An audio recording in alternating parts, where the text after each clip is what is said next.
Hey everyone, and welcome back to the MMQB TV. I'm Albert Breer. On my left, from the Dan Patrick Show, and the host of the brand new podcast Against the Grain, Andrew Perloff, and former Jets and Ravens linebacker and current host of Carlin, Maggie, and Bart on WFAN in New York, Bart Scott. Guys, the 2019 season kicks off this Thursday, and the biggest storyline heading into Week 1 is Zeke Elliott's contract situation in Dallas. Now, Bart, you've been there before. It looks like this one, and I don't have a time machine, so I'm not sure what's going to happen overnight, but it looks like this one is on its way to getting done. What sort of effect do you think it's going to have on the Cowboys, a team that's really all in for 2019, coaching a contract year, all of that? What kind of effect is it going to have on the team if Zeke Elliott walks through those doors in the next couple of days? I think everybody in that locker room understood that what Zeke had to do. They understood that he had to go, and players stay out of other players' pockets. But it's going to energize that building. It's going to revitalize them. They believe in Zeke Elliott. He's the most important piece to that building, to that team. But the reality of it is that he's a guy that didn't go through preseason. He hasn't really been carrying pads, and he's going to be on the pitch count. But just his presence alone is going to energize them, because it's a belief when you have your star player. It's a belief that if he's there, we have a shot. I would argue that Zeke is their best offensive player, but also their best defensive player, because the Dallas Cowboys, under his watch, has always led the time of possession. And, you know, whenever you can have a defense that's fresh, that can come out 3 and out, you know that you're going to get time to catch your breath. So you went through that in 2010, I think, right? On Hard Knocks, we all saw Darrell Reeves making the dramatic return. So you've been through this. What was that like, sitting out there? You know, I guess you guys were all on a knee out there listening to Rex after practice, and he walks through those doors. Well, he's definitely going to get the slow clap, right? The slow clap, and they're going to welcome him back, and he's going to, thank everybody, and everybody's going to understand. But the reality is, remember when Reeves came back, he pulled his hamstring. And that's what you worry about, right? You worry about Zeke trying to do too much, trying to prove that he's worth the money, and you're going to really have to protect him from himself early. So whether you want to or not, Pollard's going to be huge early while Zeke continues to get his football legs underneath him. You know, how's the ball security going to be? Because he hasn't got hit. He hasn't had the ball pulled away or somebody trying to pry the ball out of his hands. So it's going to be interesting to see, because really the knock on Pollard is the fact that he's not great in pass protection. But you want to win on first down for Zeke so that you have a favorable third down. So do they utilize him on first down, or do they want his intelligence and understanding blitzes and things of that sort for third down so they can continue to move the chains? And so, when I was at Cowboys camp, and you mentioned the depth there, right? They've actually got some depth at running back now. Cowboys feel like they've got that depth everywhere. Like Stephen Jones told me that he feels like this is the deepest roster they've had since the 90s. They know it's not going to be that way forever, because they've got all these contract situations, not just Zeke, it's also Dak, it's Amari Cooper. They just paid Jalen Smith and Lyle Collins. Always left out. Expectations. Expectations are huge. Jason Garrett's in a contract year. Are the expectations justified, Andrew? Absolutely. I think I'm more high on the Cowboys than both of you maybe. First of all, that O-line is paid up for a while, and that's the key. You look at a great team. Remember, we were talking about the Emmitt Smith holdout in '93. There are pieces in place here. You finally have some wide receivers, a little thin at tight end. I like the linebackers. I mean, Pro Football Focus has Leighton Vander Esch and Jalen Smith as the highest grade linebackers. There's a reason, man. That defense is tough. I don't think, Elliott helps it a lot too. This is a league that's a passing league, ball control. They have the perfect formula. There's a reason that Jerry Jones can think Super Bowl. I'm not saying I'm picking him for the Super Bowl, but you can talk Super Bowl. Got to win that division first. Yeah, it's going to be tough to get past those Eagles. I was at camp, and I just like seeing those two linebackers, big, long menace. Leighton Vander Esch and Jalen Smith or something else. They could have saved some money if they would have cut Sean Lee instead of giving him extra cheese on his taco. There you go. Well, Jerry's loyalty can get in the way sometimes. Dallas isn't the only team in Texas making moves. The Texans made 2 huge trades over the last week, first moving Jadeveon Clowney to the Seahawks, and then picking up Laramie Tunsil from the Dolphins. Andrew, what did you think of all the Texans' movement over cutdown weekend? Bit messy. I mean, look at the timing. If they had moved Jadeveon Clowney earlier, they might have gotten more. But the Tunsil deal, okay, obviously they need a left tackle to protect Deshaun Watson, but 2 firsts and a second, that's huge in NFL terms, especially for a guy that you don't have wrapped up long term, so you're going to have to negotiate a deal with. I just feel if there was a real GM in place, I'm sorry, I'm not sure this deal would have gone down that way. When I look at it, I'll take your point. Yeah. And I think that they did overpay. The thing is, it's so hard to find one. And one thing I know that they did, Bart, They studied next year's draft class. Okay, Andrew Thomas from Georgia is probably the top guy. They're not going to be in position to take him. They looked at the free agent market and what it's been over the last few years. Nate Solder, Trent Brown, and Russell Okung got huge money, and those guys aren't the player Tunsil is. This is a top 5 tackle coming in there. So you know what the price is, Bart. What kind of difference can a premier left tackle like that make? It is no price too high for a left tackle, especially one that's going to be able to play for the next 10 years if he stays healthy. We know the trajectory of his career is Pro Bowler, All Pro. This is a guy's elite. If it wasn't for the draft day, pictures coming out, he would have been a top 5 pick. This guy is amazing. He's going to allow your biggest investment, your quarterback, to stay upright. Remember, Deshaun Watson is your franchise, and he had to take the bus last year because he had problems with his lungs. I love the move because I feel like you can get more out of having a tremendous offense as your best defense. And also getting Kenny Stills in the deal is tremendous as well, because the biggest Achilles heel has been the fact that Will Fuller, who was having a tremendous year last year, wasn't able to stay healthy, and he hasn't been able to stay healthy. And you get Kenny Stills, somebody who's a deep threat as well, and you pair that with DeAndre Hopkins. Now you are able to kind of run off the coverage and let him work underneath. That's tremendous. Carlos Hyde, this was a clear move that they believed that they were close, and understand that the outside of the Patriots and the Kansas City Chiefs, that this division is wide open, and they made their play, especially when they saw Andrew Luck retire. And that's a good point right there. I was actually told that this whole idea of trading for Tunsil kind of crystallized for the Texans when they saw the Andrew Luck situation. Andrew Luck took a tremendous beating when he was younger, and they saw that starting to happen to their young quarterback and figured maybe it's time that we take care of this before the situation goes. Had Dwayne Brown, but remember, they got $91 million, so I'm not worried about them being able to lock Tunsil. Once he gets there and he realized he's playing meaningful football, he just came from a place where he had no shot. Right, he had Fitzmagic as his quarterback. Now he's going to have a Pro Bowl caliber MVP / candidate at quarterback. I mean, I'm smiling from ear to ear. And once he finds out there's no state taxes in Texas, oh my, that money stretches long. Okay, so Tunsil and the Texans, they were the talk of the weekend, but the team everyone's been talking about this entire offseason is the Cleveland Browns. The Browns are loaded with stars and talent. Bart, are they going to live up to the hype? This is a tough one for me because when you look at the pieces, they have everything you would want. They're not as deep on defensive line as you would want. That's why they tried to make some trades. That's why they tried to bring in Gerald McCoy so they can have some depth, because they can't sustain injuries at that position. But they're loaded all over the place. And the fact that they have a quarterback that's in his second year means that they can go out and they can buy the luxury goods that they need, because we look at the Philadelphia model. But the only problem I have is, can they become less? Because less of themselves is more. I mean, when you have so many talented players, you have to have humility. You have to understand what the end goal is. And you can't be stat chasing. You can't be trying to go to Pro Bowls, All Pros. Because the reality is, if you have less stats but more wins, more of you guys are going to get the offseason accolades.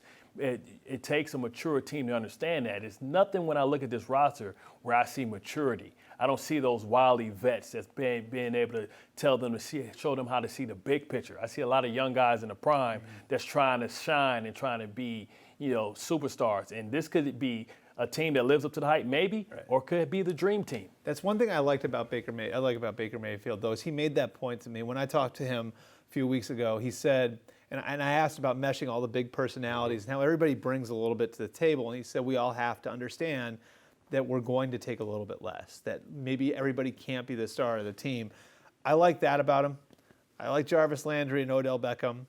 I like the defense. I think having Myles Garrett on the front end and Denzel Ward on the back end is dynamite. Olivier Vernon. I know where you're going. I've got an issue. I know exactly what it is. That offensive line is a problem.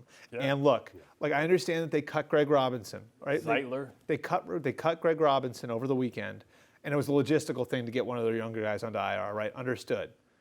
But if Greg Robinson was really the answer at left tackle, would they be exposing him to the market in an environment where the Texans just gave up 2 first-round picks and a 2 for a left tackle? So I've got issues with Greg Robinson. Austin Corbett hasn't really worked out as a second-round pick at guard.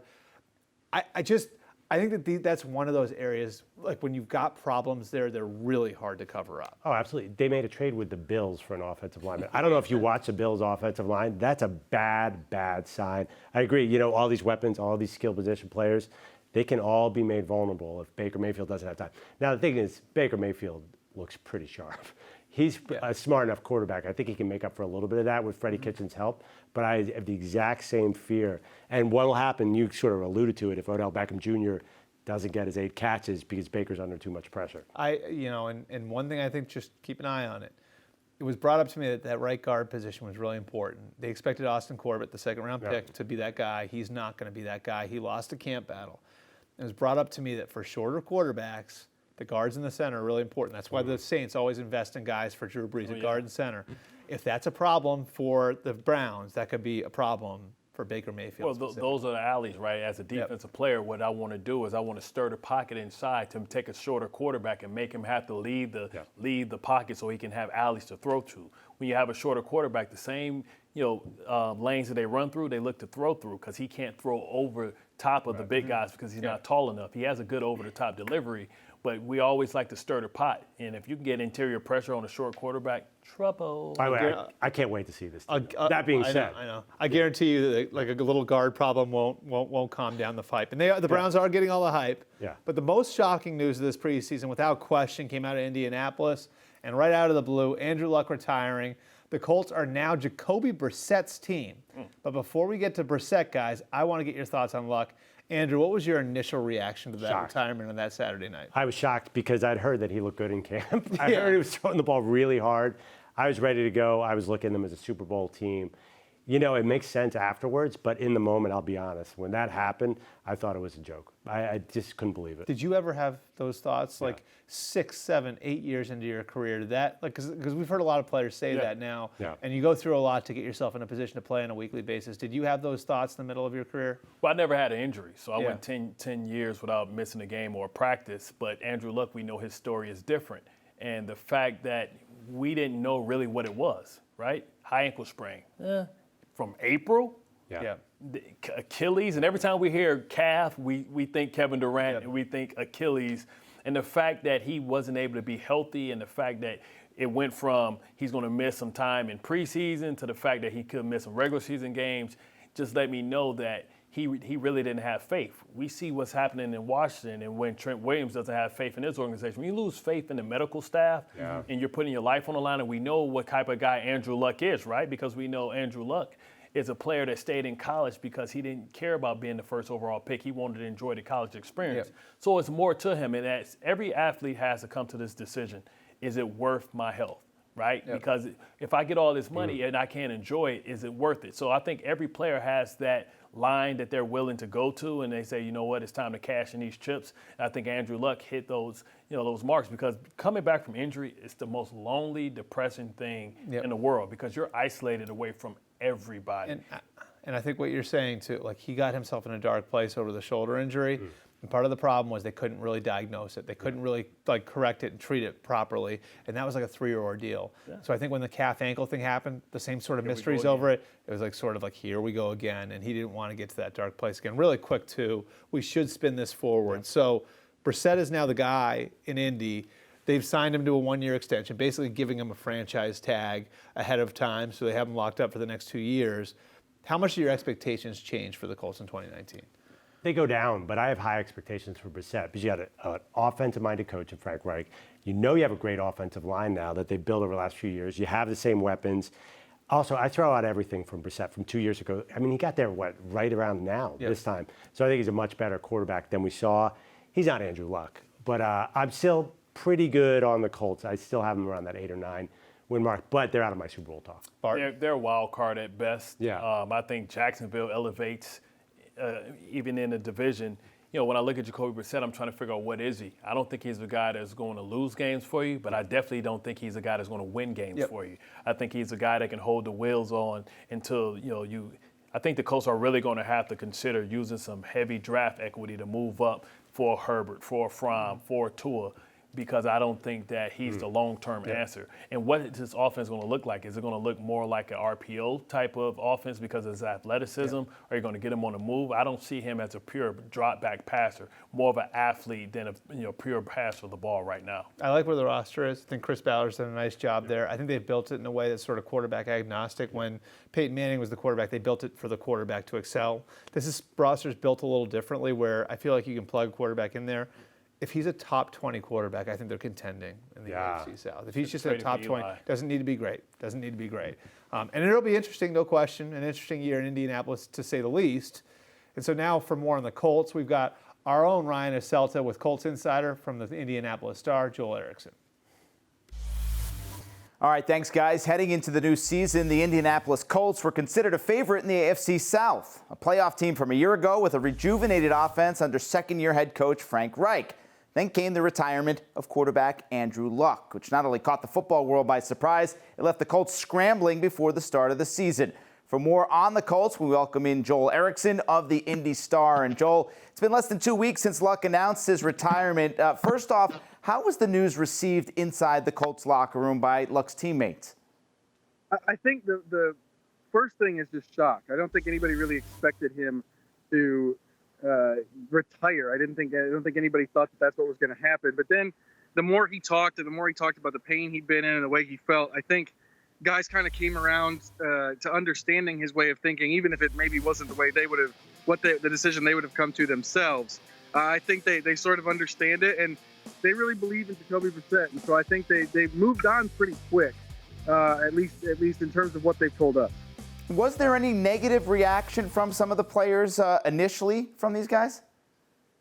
I think Darius Leonard said that at first you're a little bit upset. Like your first thought is you're a little bit upset, but then the more Andrew talked, the more he explained his decision. It kind of changed the way he viewed the situation, and they've all kind of come back to this thing where they're saying you have to be all in to play football. If you're not going to be all in, it's going to be a problem for the team. And I think that that's kind of where they came down on the decision and why the overwhelming reaction has been so positive. Now you're in Indy. How about the fan base, Joel? Luck was booed off the field the night of his retirement. Is there still a strong sense of resentment towards Luck from Colts fans? I think it's probably more. I think it's probably more on the side of people understanding what's going on. I think that initial reaction, the booing, I don't get the sense just from being on Twitter and writing about this and the response we're getting that's a majority of the fans. I think that there are some fans who are upset and don't like the way it went down, but far more fans sort of understand and it's okay. Well, I get it. He's gone. Now what's going to happen next? All right, now that the dust has settled a little bit here, the Colts are moving forward with Jacoby Brissett as their starting quarterback. The team recently signed Brissett to that 2-year, $30 million contract, $20 million of that guaranteed. How confident is Frank Reich and the team management that Brissett can lead this team? Reich has said over and over again, he believes Jacoby Brissett's a top 20 quarterback. Now, obviously, top 20 isn't the same as what they said about Andrew Luck. They said they would call Andrew a top 5 quarterback. But I think what they're saying is you can win with Jacoby Brissett. They believe in him that much. They believe that he's that kind of quarterback. They believe he's a starter in this league. And maybe he doesn't win games for you the way that Andrew Luck did. But they're very confident that he's going to play well. Obviously, confident enough to give him financial backing for at least this season. And give them set up so they can maybe do something down the line if he lives up to what they think he can be. The team also signed former Patriots backup Brian Hoyer. Do we read anything into that as a sign that the team might not be all in on Brissett? No, with due respect to Brian Hoyer, if you were looking for somebody to compete with Brissett, I don't think you'd go for him. I think it's more that they went into the season with thinking they had one of the NFL's best quarterback situations with Luck starting and Brissett behind him. And when you take Andrew Luck out of that picture, it's Brissett and then it's Ted Kelly or they had a guy named Philip Walker who's on the practice squad. They didn't have the experienced veteran that you need. They still think they have a playoff type team here, and you need to have an experienced backup who can step in and win games or keep you going if Brissett goes down. So I don't think that's a challenge to him. I think if we won't necessarily have a challenge to Brissett unless we're halfway through the season. He's not playing well. Obviously, they made the playoffs last year, Joel. The hopes, the expectations that this is still a playoff team in 2019? Yeah, I think so. I think if you look around the division, it seems like there's a lot of questions with every team. And I think that this team, the way this team was built, Colts general manager Chris Ballard said over and over again, this team wasn't built around one person. It was built to be able to win even if you didn't have Andrew Luck. And so I think the expectation is to continue to be competitive and win. And I think that when you start talking about whether or not you're going to win, they're not talking about 8-8 or 7-9 or something like that. They're talking about making the playoffs. So I think that's the expectation regardless of who the quarterback is.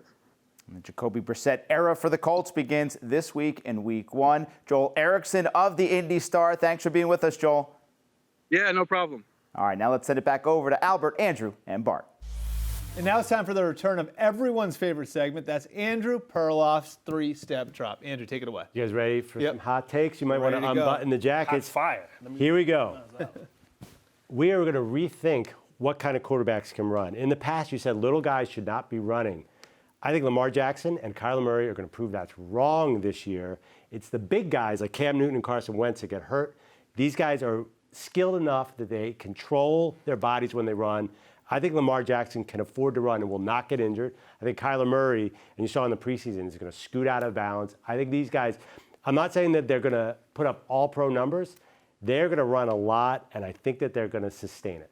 I don't know, man. I don't know. Lamar Jackson's built like a basketball player, but he avoids hits. So I think the key is getting to a point with these guys where you don't have to have them run for them to be effective as passers, right? There are certain guys, and Robert Griffin was this way, where for him to be effective as a passer, he needed the run game to open up everything. Yep. Lamar Jackson and Kyler Murray have to prove that they're more than just guys who are option quarterbacks who can pop you with their arm. They have to become passers over time.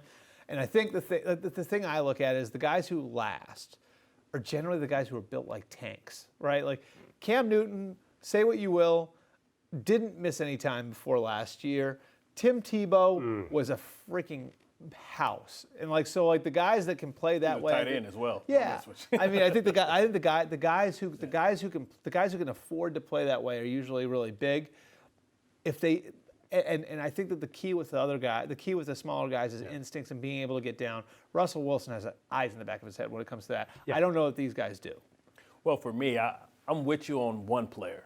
So when I look at Murray, I see a guy that's built more stout than you believe. He's like actually, Russell. Yeah, he's actually more equipped to handle a hit because you can never get a clean hit on him, right? So when you hit guys that's the size of Murray, you actually knock them back. Yep. It's hard to knock them down. You get glancing blows. When you're built like Lamar Jackson, like Pat White, like Robert Griffin III, you've seen him last year get scraped up, and it didn't look like he was going to finish some games last year. Mm-hmm. And I know he says he wants to run a lot more and throw the ball 30 times, but that athletic instinct, what happens when things break down, he's going to revert to who he is, and as being an athlete, he has to understand that he has to get down. His best ability is his availability, and I think Murray's more equipped to really beat you from the pocket.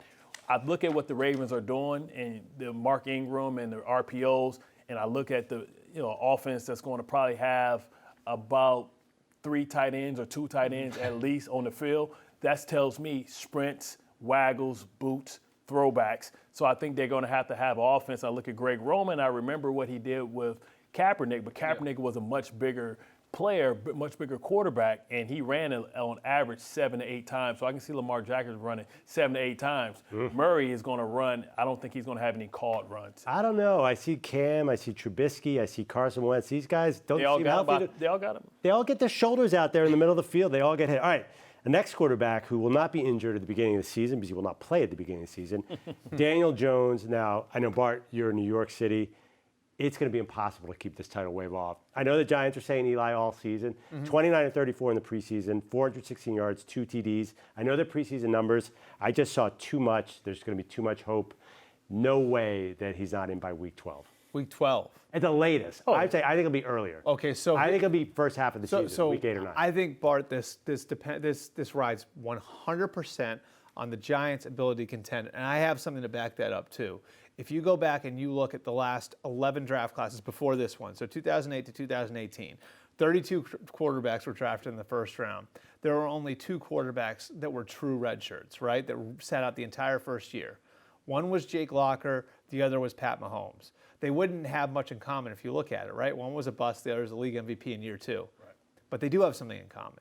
They both played for contenders as rookies. And so because those teams were contending, there was no reason to pull the veteran quarterback out, right? There was almost always the reason the veteran quarterback gets pulled out is because the season's over, right? If the guy's not starting from week 1, and the idea is to redshirt him, what usually happens is the team falls out of contention and then thinks to itself, okay, we have to get a look at him before year 2. And so I think Jones getting in the game, Bart, is going to ride almost 100% on whether or not the Giants are contending, regardless of how Eli plays. Absolutely, because at some point you have to evaluate your quarterback of the future. And you're lying to your team if you're not saying, hey, we're going to see what we have.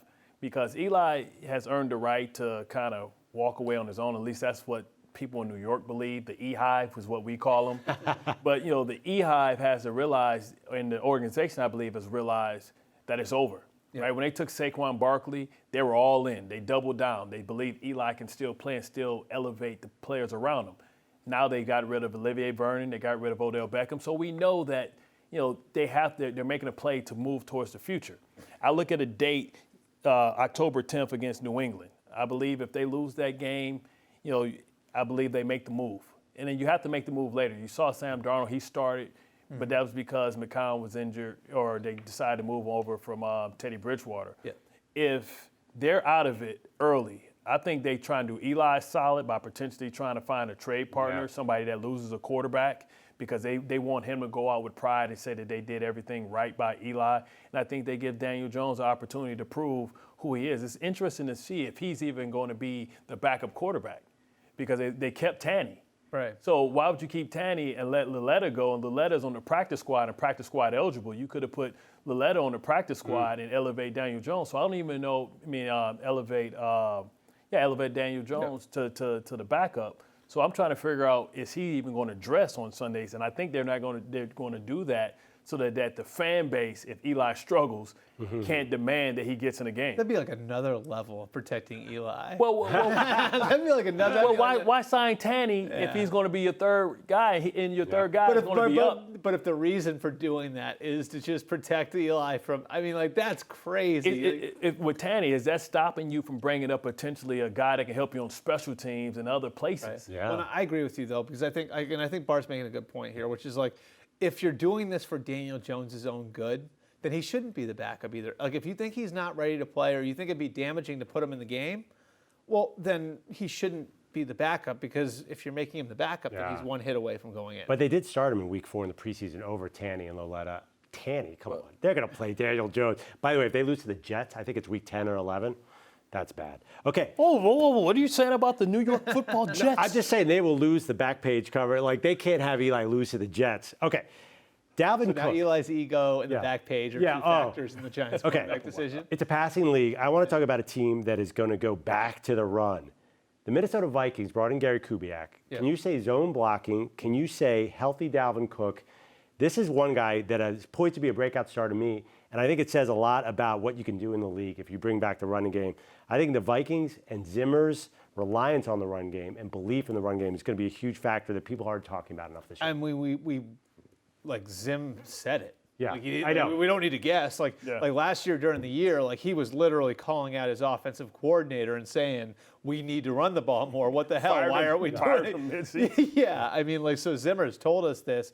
And I think bringing in Gary Kubiak's a smart move because it's what's best for your quarterback. It's what's best for your offensive line, which has been rebuilt around a rookie center and Garrett Bradbury. I think when you look at where Kirk Cousins was at his best, was with Kyle Shanahan, was with Sean McVay, was with guys from that Kubiak-Shanahan family. And I think the best way to get Kirk playing the way you want him playing is to get him playing on schedule. And the way to slow the game down for a quarterback is to establish the running game so the defense can't throw the kitchen sink at you. And also to lean on the strength of your team, which is that Minnesota defense. And you want to make sure that you're able to, the same thing that Ezekiel Elliott provides for the Dallas Cowboys, Cook can do for the Minnesota Vikings, that one-cut system. Just think underneath that system, the guys that we've seen, that we didn't even know about. I mean, we didn't know who Terrell Davis was, right? And they had like a string of like 3 guys, or Landis Gary. Yeah. They had a bunch of guys. So like Mike Anderson. Mike Anderson. So if you can get that same type of production, then what happens is that safety has to creep up, and then you can let Kirk Cousins, who is an accurate quarterback and more athletic than most people know about, can make those throws downfield. He threw the ball far too many times last year. Right. So I think that if they take a little away from him, they can win the time of possession. And look at the defense that they have to face now. Now all of a sudden, the Green Bay Packers have a tough defense. We know what Chicago has. So to only do that, you got to punch the bullet in the face, and the bullet in the face in your division, it's the Chicago Bears. So do you guys buy into star running backs this year? You got, McCaffrey, Kamara, Ezekiel Elliott will be back. Dalvin Cook now. Is Todd Gurley. Could this be a running back year as compared in a passing league of Mahomes? It always is, I believe, because it's always about the running backs, not just that can run the ball like a Derrick Henry, but it's the guys that can hurt you with catching the ball as well. And all those guys you name are great receivers of the ball as well. We have some great, I think the 2016, 2017 draft classes were really rich at the position, and now we're seeing those guys. The return of the guy who created this dual threat, Marshall Faulk. The return of Le'Veon Bell. Okay, thank you, Andrew. That's the first 3 step drop of the year. Love that grass fit. And now we're going to take a break from football reality and take a look into the world of fantasy football with 2 of our new fantasy experts, Bill Enright and Adam Ronis. Adam Ronis along with Bill Enright here for Sports Illustrated Fantasy. We're going to preview the Sunday night game between the Pittsburgh Steelers and the New England Patriots. Bill, this is a great matchup to start the year. We love watching these 2 teams. But the Patriots have always been a little tricky for fantasy, especially when it comes to the run game. How do you think it opens up here against Pittsburgh for fantasy purposes with these running backs? Bunch of guys there, right? We got James White. We got Sony Michel. They drafted Damian Harris. Who knows if Rex Burkhead's going to be involved. The thing about the New England Patriots is people think they know what they're going to do, and then Bill Belichick says, I'm going to go the other way. So James White could be involved in this game. If you're in a PPR league, he's absolutely in your lineups for flex formats. Sony Michel, he could lead the league in rushing touchdowns this year. They use him that much near the goal line. Remember a couple years ago, LeGarrette Blount did it with 18 touchdowns. That came out of nowhere. If Sony Michel stays healthy, he will absolutely finish this year as a top 12 running back. For week 1, though, against the Pittsburgh Steelers, I'm expecting a lot of points. So I think it's going to be a James White kind of game. I don't expect to see a lot of Damian Harris. James White, very involved in the passing attack. Sony Michel once they get near the goal line. Yeah, Michel looked really good in the preseason. The concern with him is always that knee, but at least early in the year, he's going to get the goal line carries. I think you have to roll with him. What do you do with Tom Brady? Because Tom Brady's been getting disrespected in drafts. He's gone outside the top 20, but now all of a sudden, Josh Gordon is back. It looks like he's going to play week 1. He played week 3 of the preseason. Julian Edelman did get banged up, but it doesn't look like it's serious. Why was he he good to go? I don't know. It's Bill Belichick. He does what he wants, but either way, Edelman's going to get a lot of targets. Even Demaryius Thomas, who would have thought that had 2 touchdowns in the preseason, probably not going to play a big role. Right. But I guess the big question is, do we play Josh Gordon in week 1? People have been aggressively drafting him in rounds 5 or 6. It depends where he is on your wide receiver depth chart on your fantasy team. If he's your wide receiver too, you have to play him. Because again, I think it's going to be one of the highest scoring games of the week. It usually is in the primetime games. NFL networks, they kind of know what to put on the schedule to make the fans want to watch. People like to see points. And after last year's Super Bowl with the Pats, when the Rams only put up 3 points, you can expect to see a lot more points on the scoreboard this week. So week 1, Josh Gordon really should be in all lineups, unless you have like some sick roster where you have DeAndre Hopkins and Tyreek Hill and Juju Smith-Schuster, who's also playing in that game. And then you don't need Josh Gordon.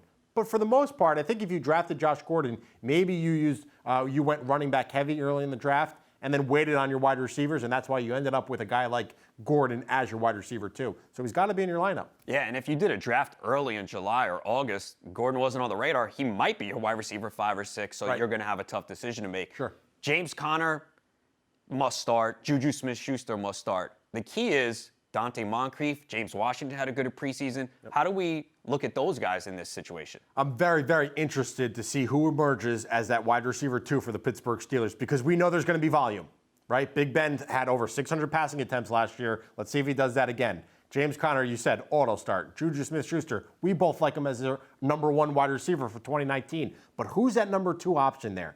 because someone out of Dante Moncrief or James Washington will emerge. Maybe it's the rookie, Deontay Johnson, but I don't know if Dante Moncrief can really be that guy. He has let us down early and often throughout his career, early with the Colts, often with the Jacksonville Jaguars. So I'm excited about James Washington's big play ability, and we know that Bill Belichick does one thing well on defense, and that's take away the opposing team's number one option.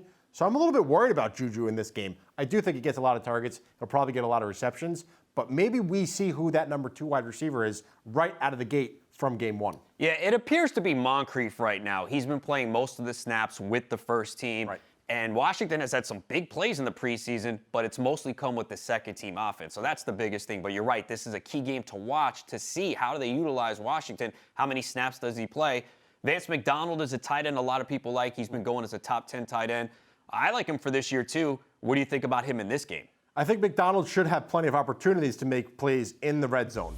Because if it's not James Conner, if it's not Juju Smith-Schuster, defenses are going to have to, focus a lot of their attention there.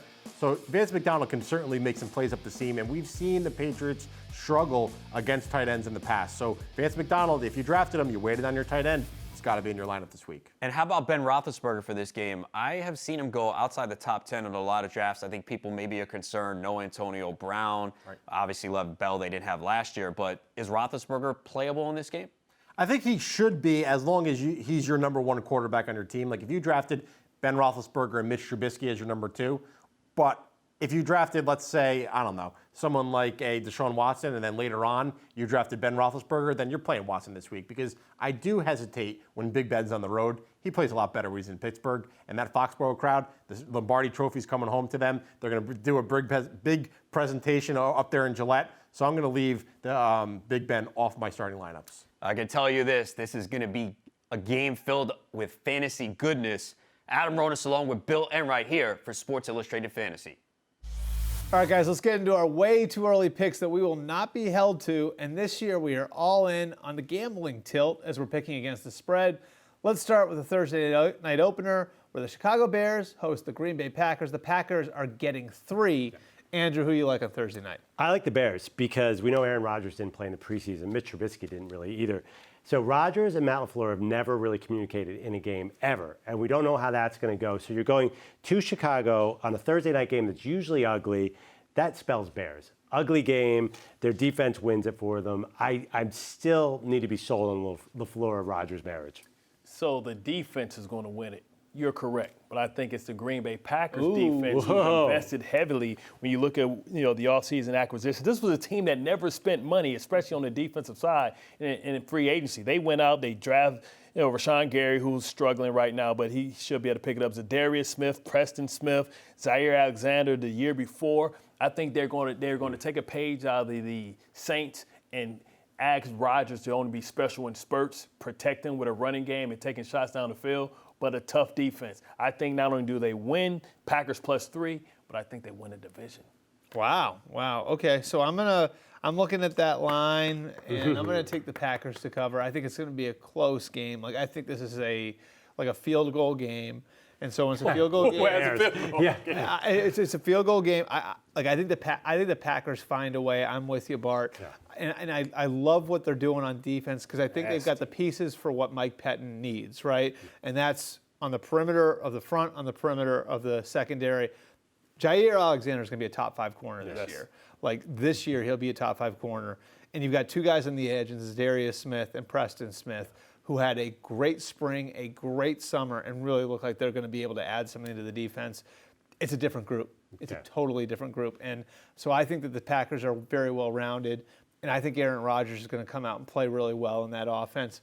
Remember, there's a little bit of an advantage you have if you're Green Bay in throwing Aaron Rodgers out there in looks where there's really not tape on it yet. Yeah, that's true. Vic Fangio. Yep. We'll see how Chuck Pagano makes the adjustment. That's right. Okay, in the Sunday night game, the world champion Patriots face the Pittsburgh Steelers in Foxborough. Bart, the Steelers are getting 6 points. Who you got on Sunday night? They're going to need more than 6, man. Where this is going to be the first time we see Ben Roethlisberger without the 3 Bs or the killer Bs. Yep. And I just think the Patriots just continue to get better. Now, what I am concerned with is the loss of Andrews, how that affects the offense of the Patriots, but the Patriots have went back to the future, so to speak, because now they're built stout defensively, and Michael Bennett's going to be a tremendous addition. I think they're going back old school to running the ball and playing tremendous defense, much like they did early in Tom Brady's career. I think it's still preseason for the Patriots. I think they're going to do one of those September, sort of work everything out. We're going to call for Tom Brady's job, say he's retiring. Then they will turn it on. It just seems like a big spread for this game, which we know is often very close. I don't buy that the Steelers have fallen off as much as everyone else says. So I think it's a close game. I think the Patriots win, but I don't see 6. That's a big spread. I think it's nip and tuck. I think the Patriots win by less than 6. And I will say this. I think the Steelers win the AFC North. I think Devin Bush is going to be a difference maker on defense for them. Adds a lot of what they lost when Ryan Shazier went down a couple of years ago. Tremendous pass and here's the thing. Outside. They aren't really replacing Le'Veon Bell. People aren't paying attention to that. They've already been without him for a year. Yeah. James Conner already stepped in for him. How do you hold up? And look, he's healthy again. He's healthy again for now. And who's better at developing receivers? So, no one. Would you bet against them finding somebody to replace Antonio Brown? Dante Moncrief on every fantasy team. They'll find guys. Yeah, that's the thing. Well, I think where the Patriots are going to struggle is with the loss of Gronk, being able to get to the perimeter in the running game. I think that's really going to suffer because Ben Watson is going to be out of the game as well because he's suspended. Right. But even when he comes back, he's not the road grader that Gronkowski was. That's going to be the biggest difference of how they compensate for the loss of Gronk. No question. Gronk was a great blocker last year. Okay. Annually, we get the Marathon Monday night. This year, we're getting the Marathon Monday night. In the first game, the New Orleans Saints welcome the Houston Texans to the Superdome. The Texans, we talk about big spreads, are getting 7. Andrew, who do you like here? This is a playoff team getting 7. And I'm picking the Texans just because if the Texans lose by more than 7, I think the entire city of Houston is going to drive Bill O'Brien out of there. I know that sounds crazy, but I don't think they're happy with what happened with Clowney. I know there are a lot of different opinions on Clowney. They didn't love that deal, and a lot of people thought they gave up too much for Tunsil. But I think they're a little better than some of the critics think. 7's just way too big. I like the Saints, too. They're a good team. But remember, the Saints also have wonky Septembers. Right. They often no coverage September. They lost to Tampa Bay week 1 last year. They are one of those teams that picks up speed as the season goes. When I look at this Texans team, and you really got lost in the Miami Dolphins fire sale is Kiko Alonso went to the Saints as well, so that gives them another active linebacker to second level. The biggest problem I have is the location. We know how explosive the Saints are, especially in that building. I think it's going to be a while before Houston is able to really mesh and gel, but I think once they do, I think they'll be just as good of a team as far as offensively explosive, because of Deshaun Watson's ability to buy time with his legs, those off-schedule plays, but not so early. So I'm going to go and I'm going to take the Saints. I'm going to lay the 7. I think they're going to outright win. I think the Saints cover. I like where they are going into the year. I also like Drew Brees back at full strength again. Early. He wore down a little bit towards the end of last year. He played like the MVP of the league the first 3 months last year. I expect him to. I expect big things from him early in the year. We're going to go very quickly through the late game. The Denver Broncos visit the Oakland Raiders. The Broncos are getting a point apart. A, are you going to make it through the game? And B, who are you taking? Oh, this is a tough one, man. But for me, I think the Raiders come back. I think the Raiders win this one. I don't know if Flacco and this offense, I know this defense is going to be tremendous. Yeah. I'm excited. I want to see what Antonio Brown's going to do. So I'm going to take the Raiders outright again. You didn't answer my first question. You make it through the game? Third quarter, and I'll watch the rest on the condensed version the next day. There you go. All right, Andrew, who you got? Late Monday night, America meets Josh Jacobs, who was not in Hard Knocks, even though he's got the best story, which I don't understand. I think the Raiders have a run game, and the Broncos' offense puts me to sleep somewhere in the third quarter. I don't know who Flacco's throwing to. Okay, I'm gonna take the Raiders really quick. I've got the Eagles beating the Chiefs. Lightning round. What do you got in the Super Bowl? Super Bowl, I have I have the Saints versus the Kansas City Chiefs. Who's winning?